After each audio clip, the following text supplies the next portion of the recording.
American Defense Company on Georgetown Road, and we're going to talk about this poor gun that needs to be adopted.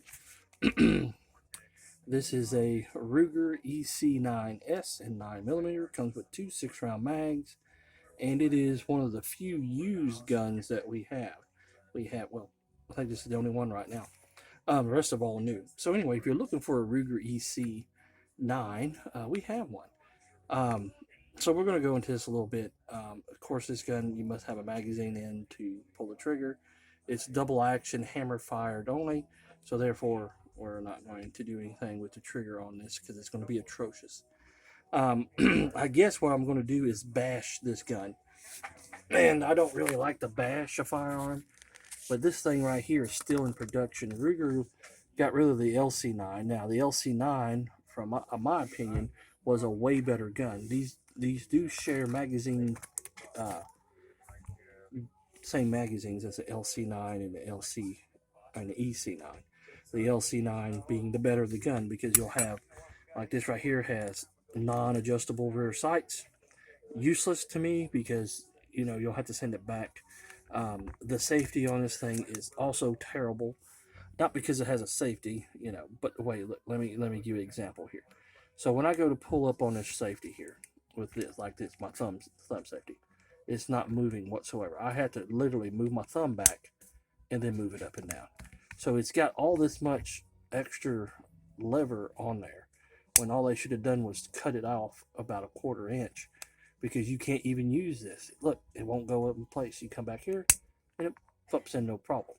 So that is a problem here. And to me, that's a major problem with this little gun. Other than the double action trigger, you got a trigger dingus there. You really don't need safety at that point. Or if you get the safety, get rid of the damn trigger dingus. You know what I'm saying? You got your slide stop, slide release. You got your takedown pin right there. We're going to swap this around. It does got a good grip, so I'll give it that. But this thing in 9mm, you're going to have lots of recoil. You got external extractor. You got front slide or rear slide serrations, which are really good. They feel good. You have none on the front. You have no rail. I know it's an EDC pistol, but for an EDC pistol, they really messed up on this. They really need to redesign this pistol. This thing is terrible. And then they get rid of the version of it that was actually halfway decent, which was the LC9. So to say something here, I'm definitely a proponent and a supporter of the LC9, not the EC9. This gun is terrible. They did make this in 380, but I think it was they called it the LC 380. That gun would have been far better in the size and recoil management market in here. Other than that, it's a good, you're looking at 13, 14 ounces. You're looking at a 2.5 inch barrel. It's a good, if you want a basic pocket gun, this is it. There's no thrills on this. It does have rudimentary sights for it though.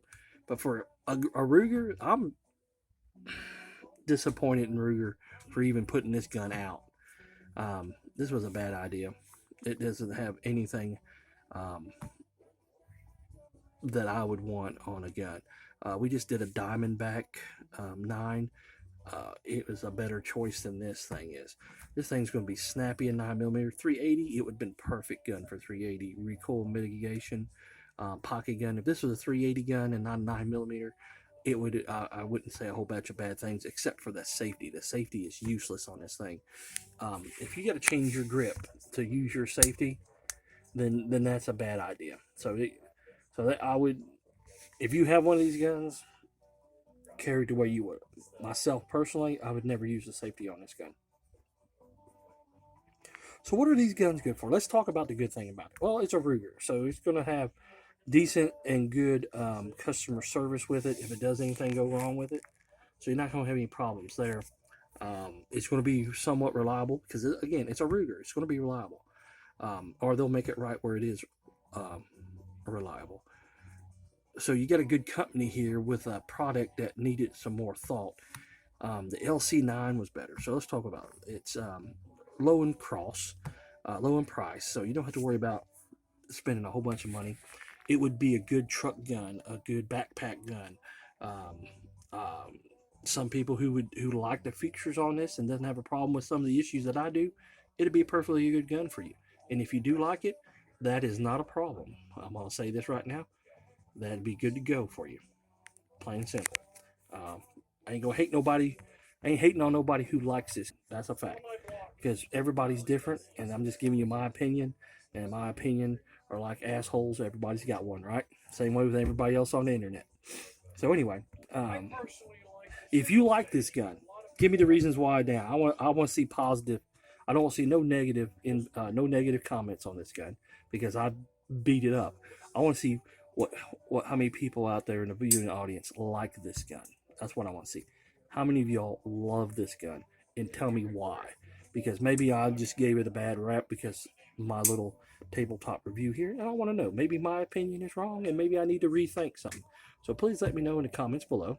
And remember, as always, please like, share, and subscribe to the page.